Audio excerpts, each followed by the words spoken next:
காலையில் எந்திரிச்சதுலேருந்து நைட்டு வரைக்கும் breakfast, lunch, dinner, நடுவில் ஸ்நாக்ஸுன்னு ஃபுல் டைம் கிச்சனில் இருக்கிற மாதிரி தான் இருக்கும். இப்போ 4 குட்டீஸ் வரையா சொல்லவே தேவையில்லை.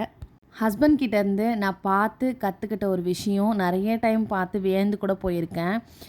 யாராவது ஒருத்தவங்க நம்மளை தப்பாக புரிஞ்சுக்கிட்டாங்கன்னா, அவங்க ஃபேமிலியிலே கூட எடுத்துக்கிட்டோம்.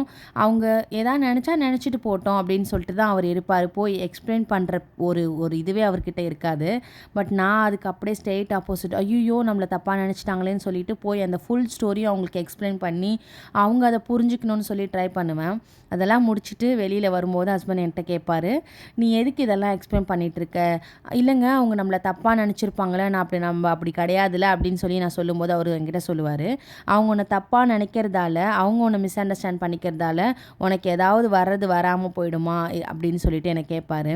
நிறைய டைம் இதை வந்து கேட்டு கேட்டு கேட்டு இப்போலாம் நிறைய யோசிக்க ஆரம்பிச்சிட்டேன். ஹஸ்பண்ட் மாதிரி தான் நம்ம இருக்கணும் அப்படின்னு சொல்லி அவர்கிட்டருந்து கற்றுக்கிட்ட ஒரு விஷயம் தான் இது. அவரை பற்றி யார் என்ன நினச்சாலும் சரி, அதுக்காக அவர் போய் அதை ப்ரூவ் பண்ணணும் அப்படின்னு சொல்லிட்டு ஒரு நாளும் அவர் நினச்சதே கிடையாது.